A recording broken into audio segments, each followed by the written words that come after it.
Aloha, hockey fans, and welcome to the BlueNote Fan Report. I am Guy, the Hawaii Blues fan, your host on the only program out there that is by a fan, for the fans, and you got to know about you, the fans.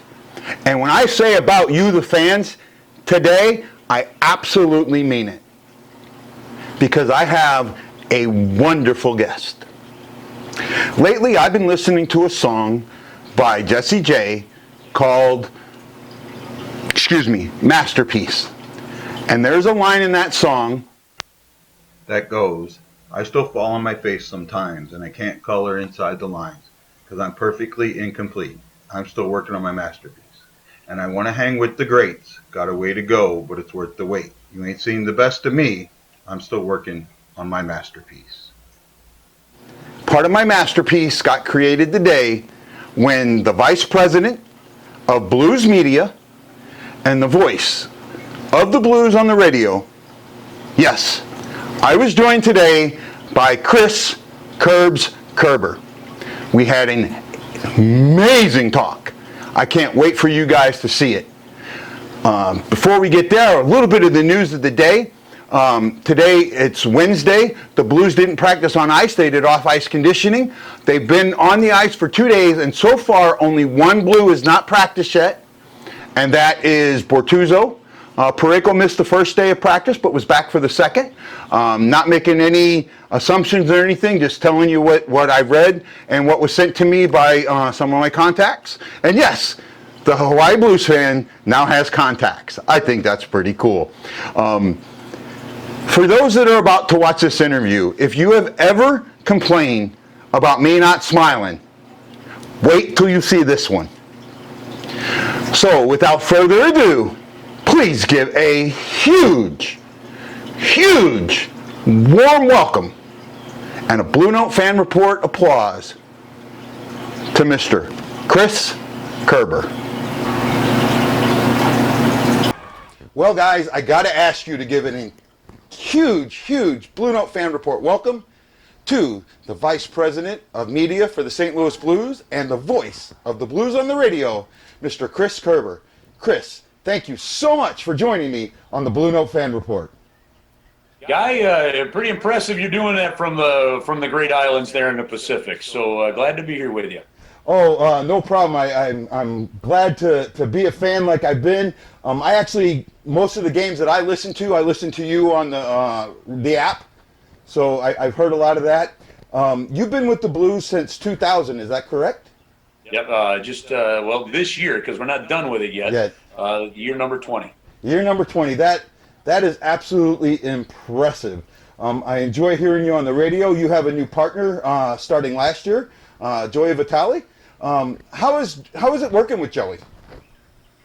You know what? He's been great. I had such a great run, 18 years with Kelly Chase, and was so much fun to work with him. And he had some other opportunities he wanted to go and explore, and he did. It created a new opening, and kind of through a search process and an interview process, we settled in on Joey, a St. Louisan, played in the National Hockey League, and he's been fantastic. And I don't know if it gets any better than winning a Stanley Cup in your first year in the booth, but it's been a lot of fun kind of getting to work with Joe here in the first 2 years. Yeah, I had your other partner, Alex Ferrario, on, and I asked him a question. I want to ask you this. I listen to you a lot on the radio, and there's times where it seems like you guys are ready to just verbally beat the crap out of each other. I mean, is that an act, or is that just the feeling of how things are going, and just getting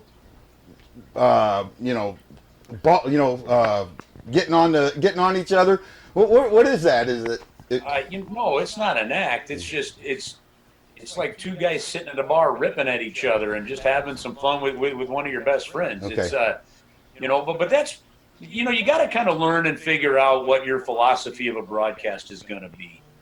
And over time, mine developed into, look, I'll miss some passes. We're going to get a goal scorer wrong. It's hockey. Puck's deflected, But you got to be able to make fun of your mistakes, make fun of yourself, and you got to be entertaining. If it was just pass to pass to pass to pass, shoot, score, and that's the end of it, frankly, over 82 games, I think it might get a little dull. We want people tuning in Because who knows? I mean, we may lose it. We may bust a gut laughing and have a hard time recovering for 30 seconds. Heck, it's been longer than that at times. Yeah. And that's what we want people doing, guys. So we just want people tuning in to be fun. And we've got to be a break from the day. We've got to be a vacation from the world, for a couple hours every night that the Blues are playing. And so if we go off on a tangent, we go off on a tangent. And if somebody's grabbing to us and stick with the game, go listen to somebody else. Our broadcast would not be for you. So we want people entertaining and to be entertained. And, we're straightforward. Nobody tells us what we can and can't say. We tell what we see. We call it like we see it. And I think the honesty, the humor, the fun, and the enjoyment of just being around each other is what makes the chemistry on our broadcast work.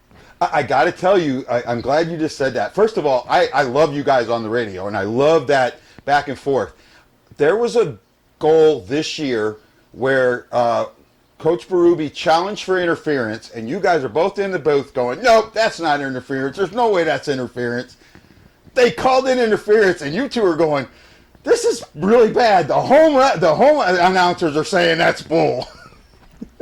Well, look, you've got to call it like you see it. Doesn't mean you're always going to get it right. And you also got to admit when you get things wrong. But goalie interference, I think, is one of the most inconsistently applied rules in the National Hockey League. I've said that for years. And even with the video replay, I still believe that it is. I think that it's just a hard rule to apply the different scenarios to. And honestly, when you talk to goalie coaches and goaltenders, if a goaltender in the National Hockey League can look at a play and say that's goalie interference, but the league says no, it's not, or a goalie says that's not goalie interference and the league says it is, that tells you the rule needs some kind of tweaking when the guys playing the position can't even get it right if they look at it. So, so we have no problem saying what we think, saying, hey, this is what we thinking, but the one thing with goalie interference I've always said is, but it's goalie interference. I have no idea how this is going to come out, and come out in the wash. So but you got to call like you see it. And look, we're homers from the standpoint of we're Blues fans too. Yeah. Right. But that doesn't mean we're not critical of a play or critical of something that's on the ice. I think to have integrity for the listeners, they've got to know that you will call it like you see it. Not every single call against you is a bad call. Not every single call for you is a good call.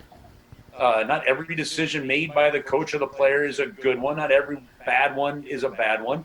And I think you just got to describe it.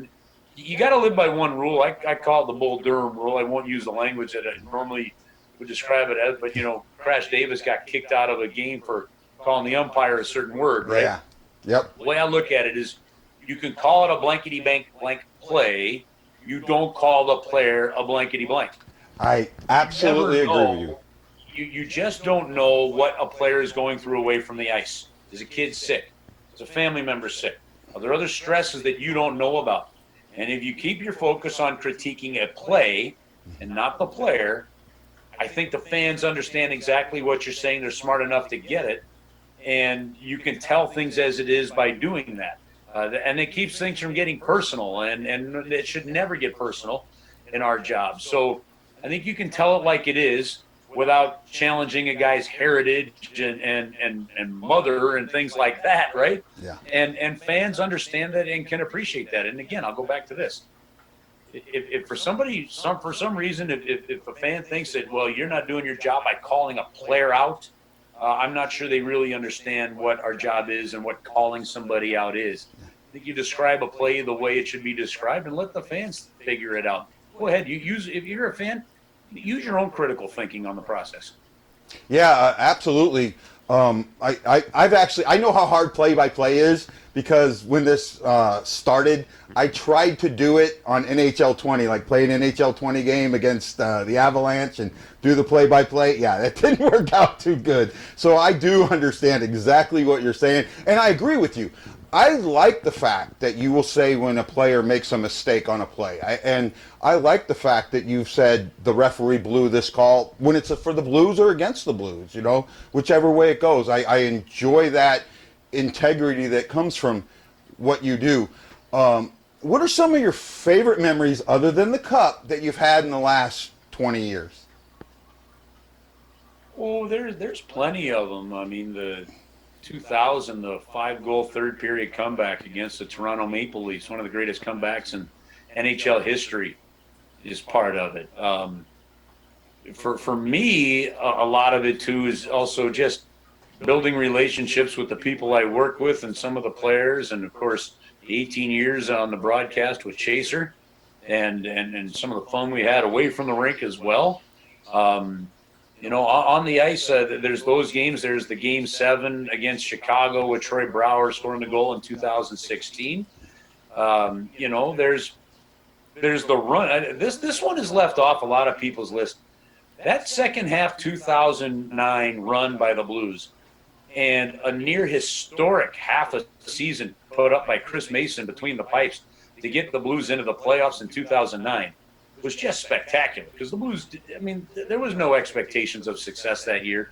So, there was a great run there. Alexander Havanov's goal celebration when he scored his first career NHL goal, putting his hands in the air and flicking his gloves, like that at center ice, was something pretty spectacular. There are things like that can go on and on, but it's been a whole lot of fun. What's your favorite non-Blues moment? A moment that the other team had that you were a part of. Ooh, that's a heck of a question. You know what? I would say this. I would answer that with this. The fact that I essentially got to watch, sometimes in the same arena, but then still from afar, and got paid to go to Vancouver and essentially watch the entire career of the Sedin twins, or the last 20 years of Joe Thornton, and what that was like. The fact that you got to watch Patrick Waugh, and then those teams with Joe Sakic and Peter Forsberg, and things along those kind of lines. Watching the success of Chris Pronger in Edmonton, and then in Anaheim, and then in Philadelphia. I'm as big a fan that exists of Danny Briere. Knew him when I was broadcasting games in the minors. So to watch his NHL career is an absolute thrill for me. I'm a fan of things like that, of moments and of stories, and the appreciation of being able to work around some of these greatest athletes in the world. You knew every time the Blues played San Jose over the last couple of years, it could be the end of the career of Joe Thornton. I think that's pretty special to realize you had, those kind of opportunities, and that's how I guess that might be how I tweak the answer to fit your question. Oh, no, and I get it, and it's a great answer. And if you think it's a great question, I appreciate it. I learned that question from you. You've asked things like that, and this gets me to my next question. You have had a ton of guests in your booth, and one of them, memorable one of me, was during the 16 playoff run. There was a boy from Canada whose father was blind, and he would call the games for it, and the Blues invited him, and you had him in the booth. That was great. I remember that whole interview that you did with him. What are some of the other great guests like that you've had? Well, one of the coolest parts about that, and I don't remember if this was part of a video the team put out or not. I think it was. But that night, having him there and having him in the booth was just awesome. And, figuring out how we were going to do that with Chaser was a tandem that he and I were working on. But I called up Doc Emmerich, and Doc tuned in. They were not doing, NBC was not doing the game. He tuned in, and then we arranged to have Doc actually call this young man afterwards, and talk to him. And I thought, there were moments like that. Listen, we do that a lot. One of my favorite things is to have kids in the booth and just, and put them on, and put them on the air and just have moments with them. So I got a lot of those, moments like that. And, just sometimes reaching out to someone, who's listening in a hospital bed, being a connection for somebody, heck, even like yourself down in Hawaii, or somebody reaches out that's serving in one of the armed forces across the world that's catching a game on the app, and you find out about it. It's really humbling to know that you're more than just a broadcaster. You're an extension and a connection of them to their team. and that's an important responsibility that we take very seriously. Yeah, for me, I've told this story a couple times here in the last few episodes. The Blues got me through the Gulf War back in 1990. I was following. Oh yeah, I was following Hull. I had just gone to the USS Mobile Bay, December 24th, 1990. I didn't have any friends, didn't know anybody, and back then we got the teletext. You know, that's how you got your news. And I would find them. They'd be around the ship. I'd find all the sports, and I'd go through them every day just to see if Hull scored a goal or not. That's kind of what was keeping my mind from going berserk, wearing a gas mask and being in a minefield every day for a month and a half. So I get exactly what you're talking about.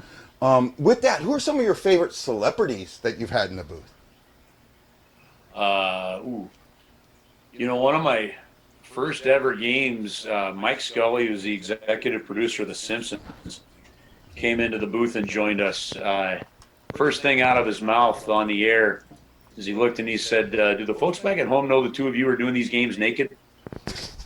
So we were off and running from there. I'll never forget that moment.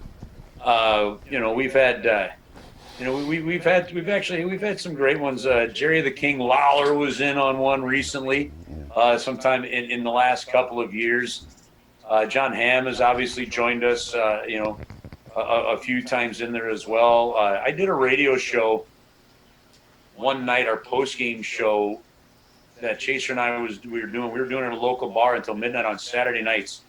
And the two guests were two of Chaser's great friends, and Rick Sutcliffe and Mark Grace. And I'm not sure that I've had more fun and just like that might have been one of the best radio hours I've ever been a part of. We've had some great, and it's just fun to bring people up in the booth and let them kind of have fun in our world for a little while. Yeah, that's one of my bucket list items is to join you in a booth or join somebody in a booth someday. That is one of my bucket list items. Easy to accomplish. Say again? Hard to find. I'm sorry, sir. You froze up. Said it. That's easy to accomplish. We are not hard to find.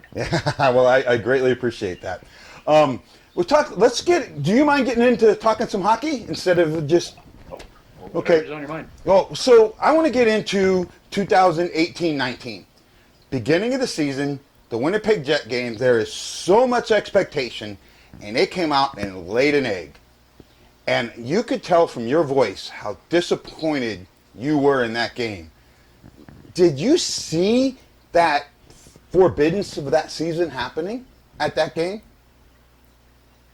No, you know what? I mean, look, when I do a game, if things are going bad, I'm glad you picked up on that because you want to relay how you feel as a fan.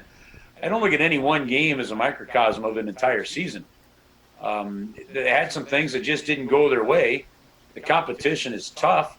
And so that year you missed the playoffs. The year before you missed the playoffs by 1 point. You come back in. It's the 18-19 season now, and you've got a great off season, and a lot had to come together. I think a lot of people would have expected some struggles and some growing pains in the early part of the season. Maybe not so much to the point that they ended up having them through November that led to the coaching change. But, I mean, you're bringing David Perron back into the fold. You got Ryan O'Reilly, Tyler Bozak. Gone is Berglund. Gone is Sobotka. And you've got a whole lot of changes and things going on. You've got young defensemen, that were still in at that point in time, it's year 4 for Edmondson and Parayko. And so there was a lot to deal with, and the gelling just didn't happen. And, it took a little while. Craig Berube started to implement a different mindset when he took over. The fight between Sanford and Bortuzzo, and ironically, it was those two guys handing the cup to each other later on in the year.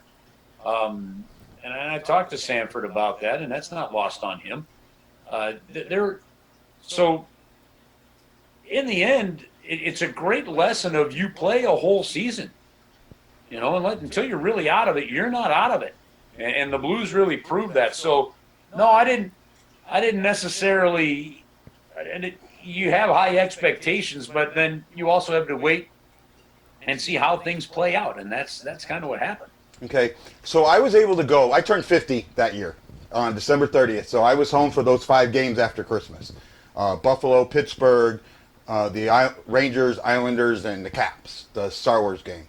And they went 2-3, and it just seemed this was right after the Islanders game when they were up 3-0 and gave up 4 straight goals, or 2-0 and gave up 4 straight goals, and that's when the goalie change happens.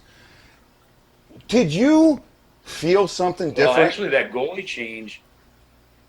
So they gave Bennington a game, but then they sent Jordan Bennington down.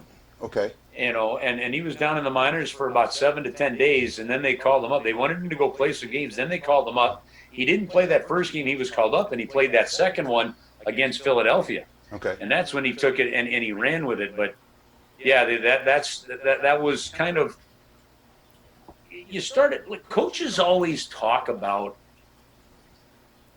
how is the team playing. Like, there are games that teams have won, and coaches can't stand how those games were played. There are games that they've lost, and you go, how's the coach not frustrated? He goes, well, we actually played a pretty good game. It just didn't go our way. And at that point in time, you could start to see other things starting to come along. And then when they put Jordan in net, that's when things really took off. Yeah, that 11 game, that wasn't part of the 11-game win streak, but it was definitely, you could see the confidence starting to build. That season, I thought the game against Tampa Bay was the catalyst game. During the dad's trip, the 1-0 overtime win, that to me was the game that the team really started to show that they believed in themselves. Well, I think you got to look at kind of that whole stretch of games. And it started with that first game on that dad's trip down in Florida, where the Blues were actually trailing going into the third period 1-0. Florida scored an early goal to make it 2-0. And only one other time in the season so far had the Blues been down in the third period and come back to win it. And they end up coming back, and then they win that game. And then they go into Tampa, and that Tampa game was a heck of a game. They won 1-0 in overtime. And then what came after that, though, was a home-and-home with the Nashville Predators. And they play Nashville. I think it was at home, and then they went down to Nashville, and they ended up winning both of those games. And I think it was at that point, it was the complete stretch of games that really put the mortar between the bricks that led to that wall of confidence that this team had. And each one of those games was one of those building blocks of bricks that really took them off, because to go down to Florida, sweep it, to come home, win the home and home, you knew that you were building something special. Yeah. So let's get into, so the Blues they missed winning the division by 1 point. Going from what the league calls last place, I disagree with that, because by points percentage they were 24th. From what the league called last place to just missing the division by 1 point. Yeah, but you can't laugh. But then look, but that's not how that works. At one point, the standings are what they are, and at one point you had the lowest point total in the National Hockey League, which has you in last place. Right. So we're not rewriting how they do the standings until it's all even. They were in dead last place. Yeah. Oh no. Well, just my point would have been, if let's say COVID-19 had happened on January 2nd, the Blues would have made the playoffs, because by points percentage they would have been in 24th. Okay, say that again. With COVID, they didn't win by points percentage. By points percentage. Right, okay, wait a minute. Are we talking about the previous season, or are we talking about this season? I'm just saying that. I'm sorry. If you took this COVID incident and put it to that point, the Blues would have made the playoffs, because they'd have been the 24th place team. I got you. Okay. Right. That's kind of the way I look at it. And I see. I was couldn't figure out how you were tying that together. I got okay. Yeah. So I see what you're saying. But so the playoffs start, and they go in and win those first 2 games in Winnipeg. Now you've seen playoff after playoff after playoff, and we've seen them had good runs. We've seen them go up 3-1 against 3-1 against Chicago in 16, and what is your thought process when they go up 2-0 in Winnipeg, who everybody thought was going to take us in 5 or 6 games? I didn't think the Blues were going to be taken in 5. Look, in the end, those 2 teams finished with 99 points. Mm-hmm. I mean, in the end, the Blues were 1 point shy of a 100-point season, and the only reason they didn't have home ice was because of a tiebreaker. So for anybody to think one team had the edge over the other in that situation, they're nuts. As a matter of fact, The Blues were the hottest team going in, and I'm telling you, the Winnipeg Jets went great. We got to play them. Man, I'm not with the way the Blues played on the road. It's not a huge surprise that they win and they took both, and then equally not a huge surprise that they came back home and then lost both. And it was whoever broke the serve, and the Blues broke the serve. Now they were down. I mean, don't forget they're down 2-0, and down by 2 goals. Not 2-0, but they're down by 2 goals in the third period in Game 5, and then managed to come back. And that's when they started breaking the spirit of the Winnipeg Jets. So it was a very close series the way that thing eventually played out. Do you remember your call when I think it was Steen scored that goal with 4 seconds left?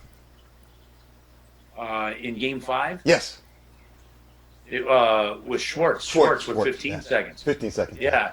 Well, I don't remember the call, but I remember the play very well because you were tracking a guy coming from the bench. You saw Steen and Bozak forecheck the puck. It was actually Jaden Schwartz that got in on that puck too, but then he drifted to the front of the net, and it was a great feed by Bozak to find him and get it there. So he was pretty slippery on that play. Jaden Schwartz was, and that's when you knew you had him, and you pretty much are confident that you were not going back to Winnipeg for Game 7.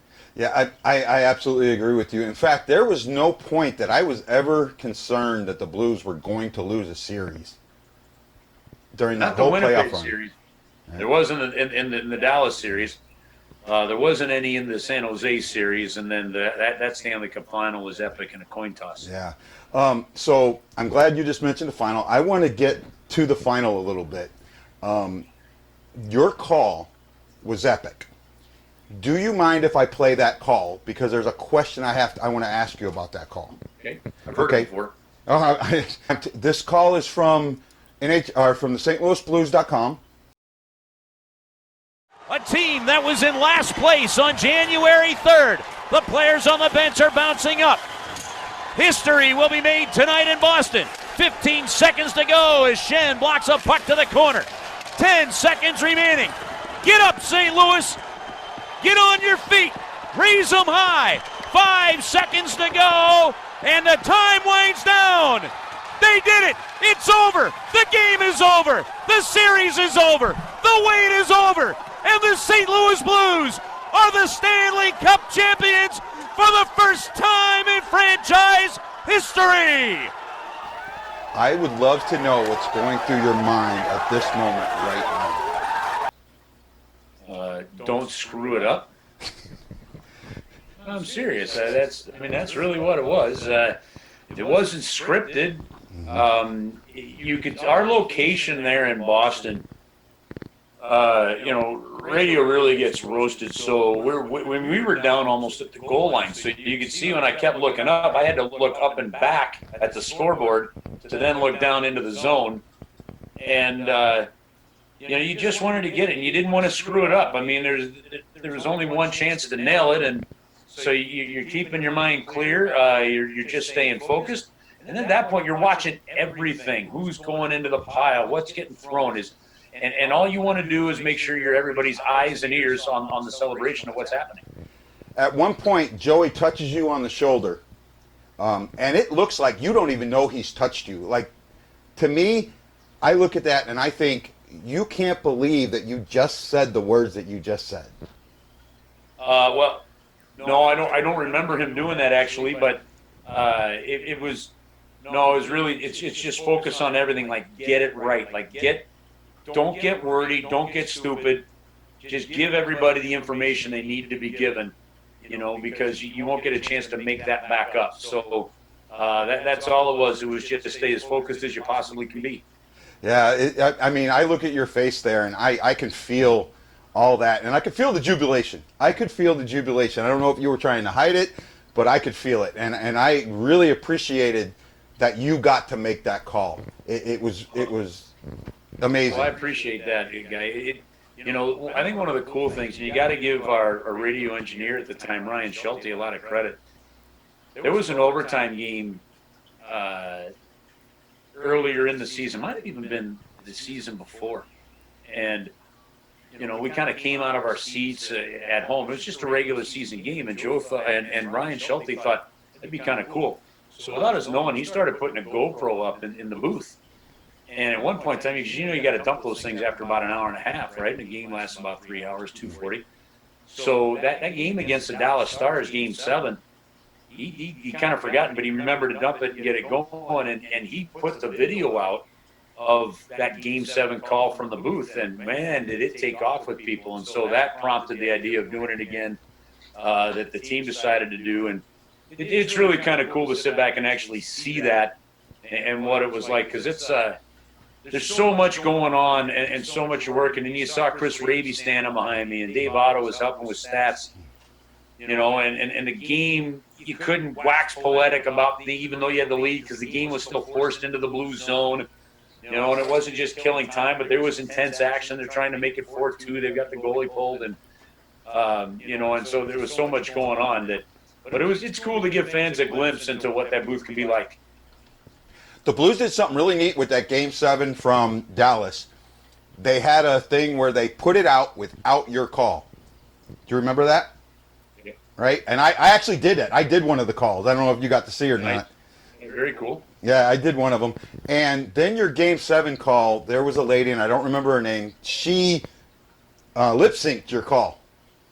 Yeah, Right? I saw that on social media. Yeah, that was pretty good. Yeah, listen, you appreciate. Look, we do this for the fans. I mean, we do this for you. I love the fact that you do, your own Blues show, and that you love this franchise and love this team enough to put this kind of effort into it.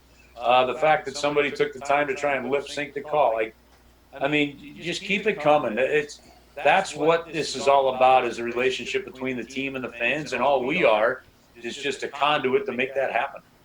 Yeah, and I appreciate a lot of it. So tell me your cup moment. What was your moment, either on the ice or at home or the parade, that you just realized, I'm holding the Stanley Cup and the Blues won it? Well, Pat Maroon pulled me into the locker room after the game, and I got doused out of the cup and drank out of it. David Perron was holding it, and quite a memorable moment there. Being on the plane ride home with it, and just being around it at different times, invited to different parties, invited to different gatherings. And then the team was kind enough to give me a 3-hour window with the cup, and I had my dad here at the house with family and some close friends, and put that cup in his lap, and it was pretty special. We had it. We took it to a bar, Joey B's, right near my house here in Manchester, and did a function for more people there, and then we brought it back to the house for, and pulled out a nice glass of Middleton, very rare, and actually I apologize. It was the Middleton Berry Crockett's. We grabbed out that special bottle and with some friends for about 20 more minutes, and you know what? To have a personal window to share it with as many people as I could get to do it. Ryan O'Reilly was kind enough to come to the house, because you got to have your name on it to be able to lift it.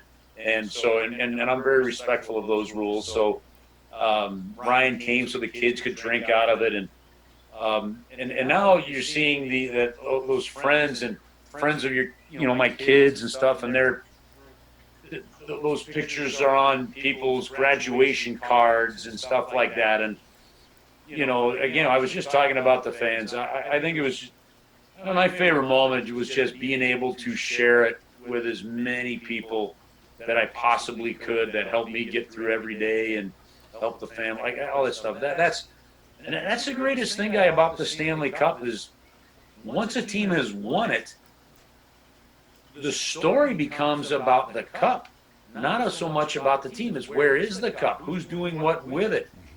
And I'll tell you what, the Blues might have, they took it to another level of trying to make sure anybody and everybody could touch that thing, and as many people that I honestly did look.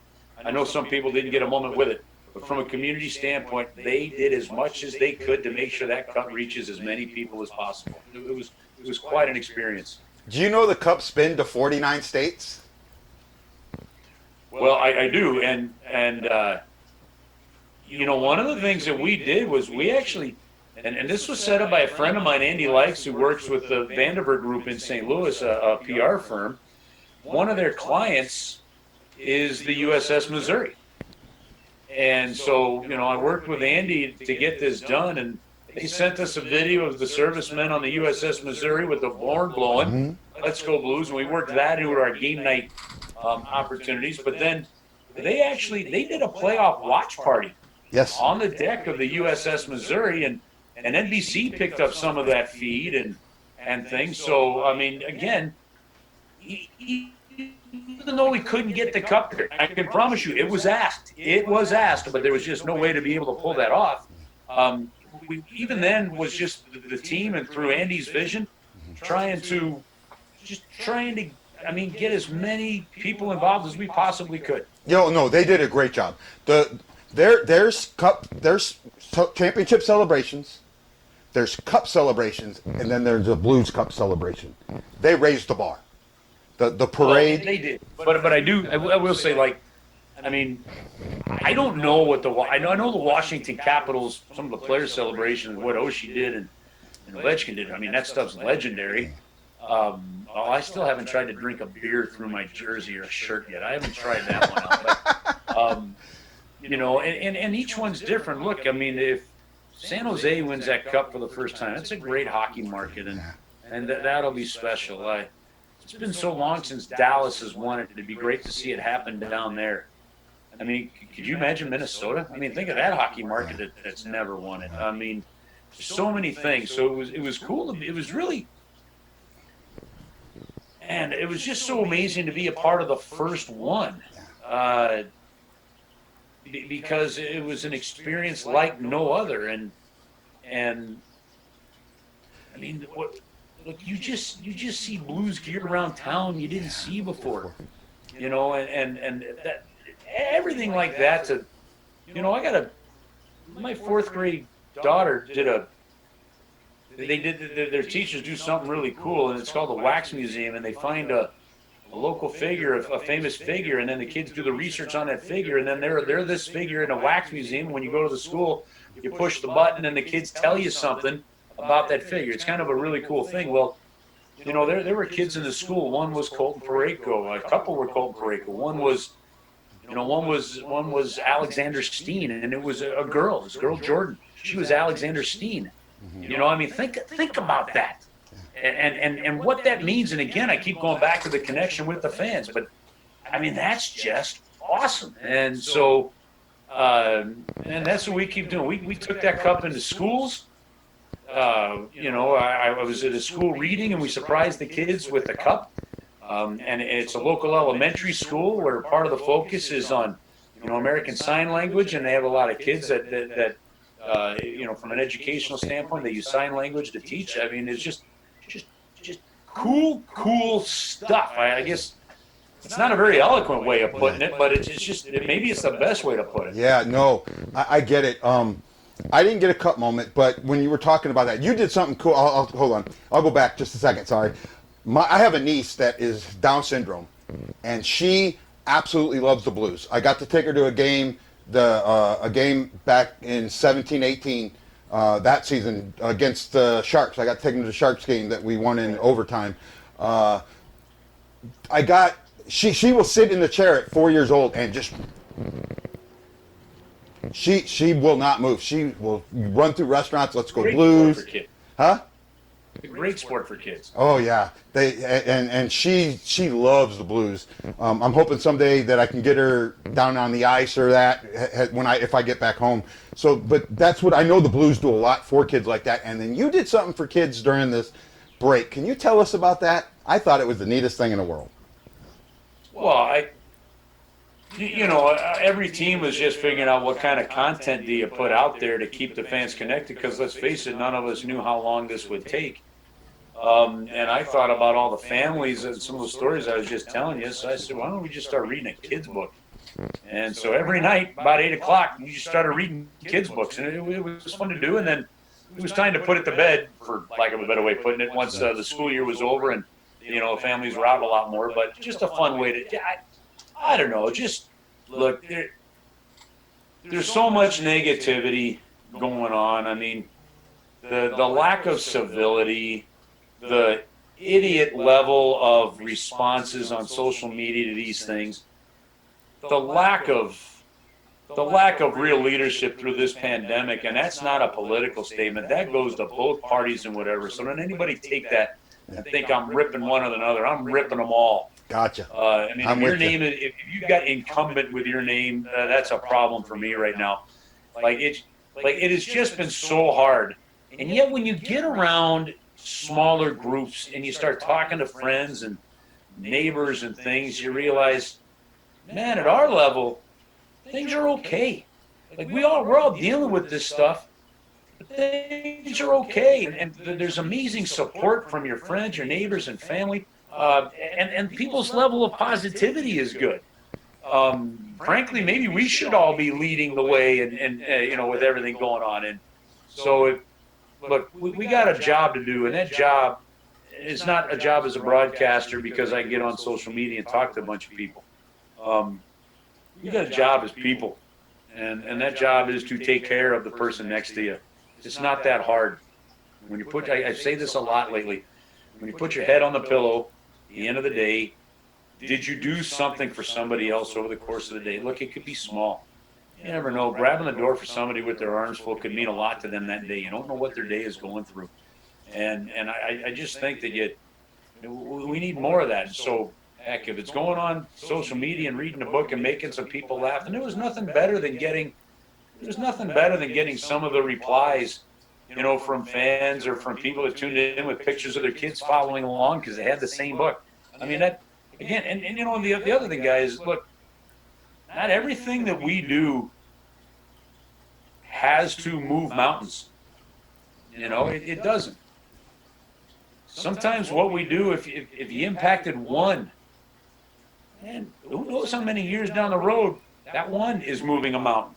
So, just big or small, we can all do just a part to just bring the right approach we need as humans. And it's a shame that thoughts like that are even considered political anymore, because it's not political. Hell, from that matter, it's not even religious. It's just be good. I guess, I just quoted E.T. Think about it. I guess if somebody didn't know E.T., we can quote Patrick Swayze, from working at the old Double Deuce and Roadhouse, and just be nice. Yeah. Somebody just be nice, and God, I hope we see more of that. Oh, I got to tell you, first of all, if you want to know if you made a small somebody's day good, look at my face. Most of the times when I do this, I'm stone-faced because I'm thinking, I haven't stopped smiling, Chris. I mean, listen, you do a heck of a thing, and listen, you work your butt off to get guests on, and you're doing it good, but which is great. I mean, just keep talking hockey with friends and family, and we've got avenues now to do it, and so bring joy to people. Yeah, it's not hard. No, I actually started this as mental therapy. I was going through a rough time back a couple of years ago. I was out of the military in my career. I was having a really rough time, and this became my therapy. And it built from there, and I enjoy it. I think I'm pretty decent at it. I'm getting great guests now, and you guys are understanding that I'm not the flash in the pants, and I'm serious about doing this, and that's why I appreciate what you're doing. And I know I've had you for a long time, and I just want to give you one last question before we get out of here. I want to ask about this playoffs. What are your expectations for this playing round and the playoffs that we see coming up? And I know we talked offline. Can you tell us how you're going to be calling the games? I think, we're going to be calling games off monitors. We're not going to go into the bubble, and I think that is the smart decision to make. But look, I think we got some hurdles yet. Okay, first off, we got to get to the bubble, and then the bubble has to work. But in talking to players and other people around the game, there's such a level of seriousness about this. I do think the NHL has given themselves the best opportunity. I don't know if nobody knows for sure if it's going to work. This goes back to what I was saying before. Somebody goes, it's not going to work, really. I mean, I don't know. They may have some more clairvoyance than anybody knows. Nobody can see the future, so just enjoy the fact that it's playing out. So one, you got to get to the bubble, then you got to get the bubble to work. If it does, and we get there, and it's looking positive right now. Look, I believe that this will be the hardest Stanley Cup to ever win. And the reason I believe that is because you had teams that thought they were out of it, that the season was done in 3 weeks, that now have a second chance. Did an interview with Luke Cunnin.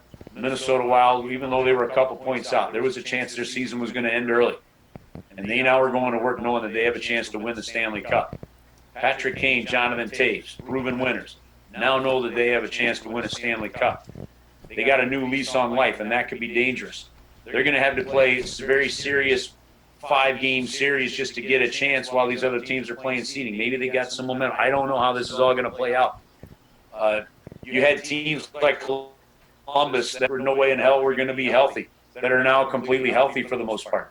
Jake Gensel is back for the Pittsburgh Penguins to play on the left side of Sidney Crosby.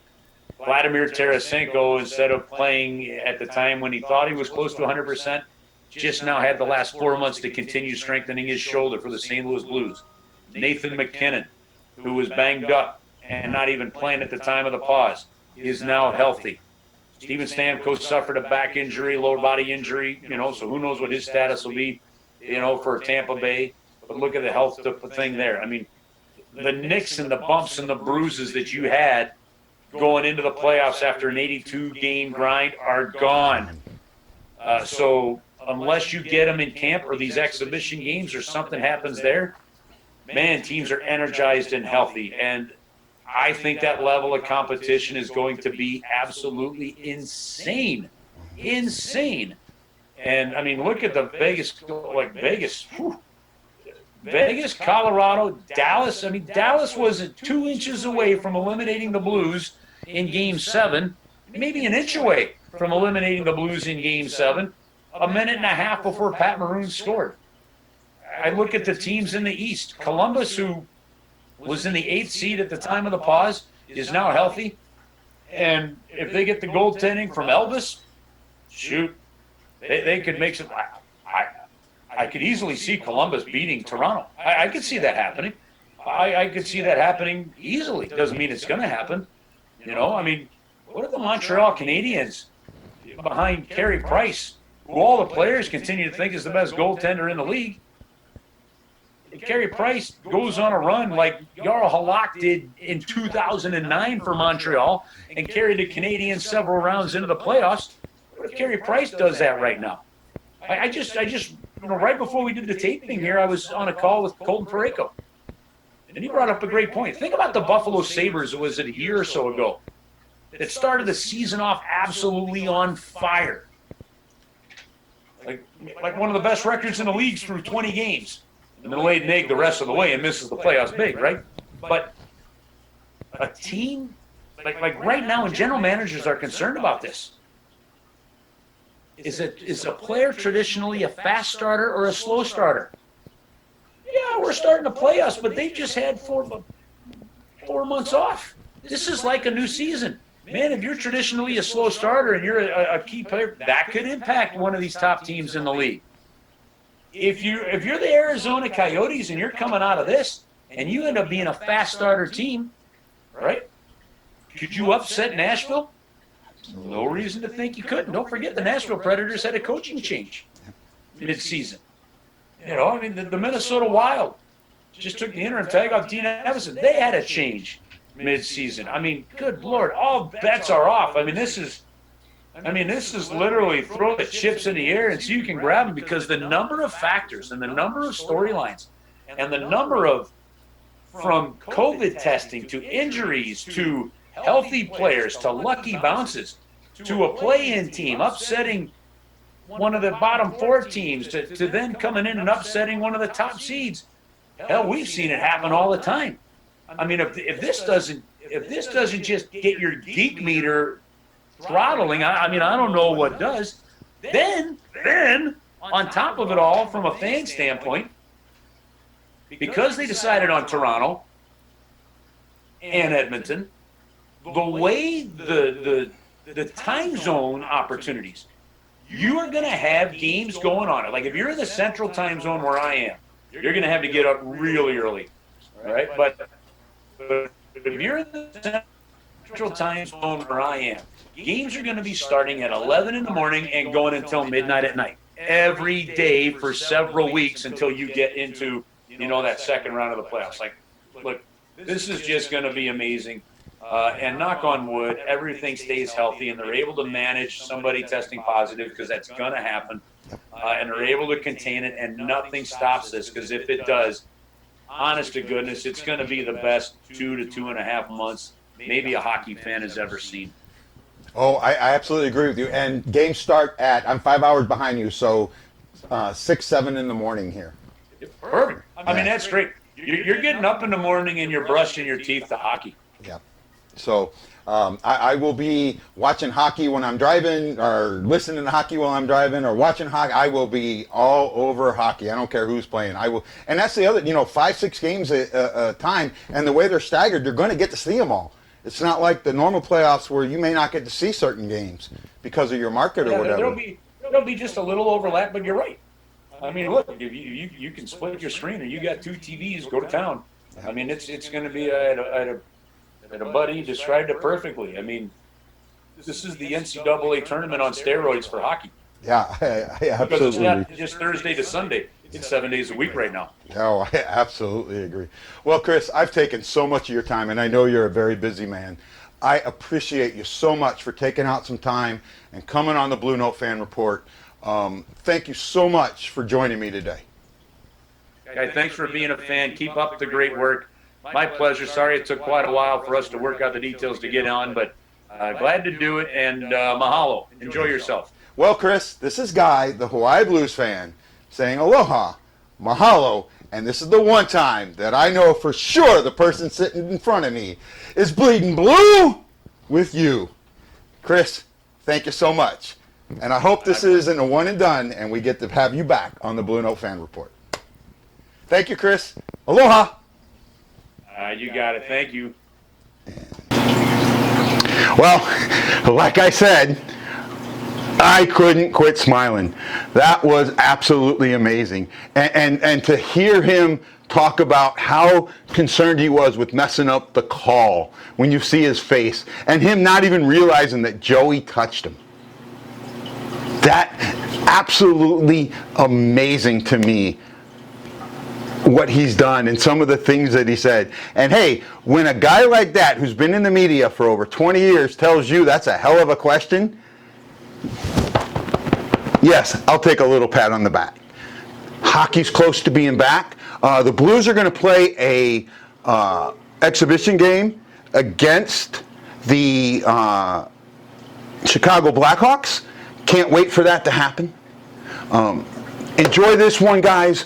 Please like this video, comment, and if you're not subscribe to the Blue Note Fan Report.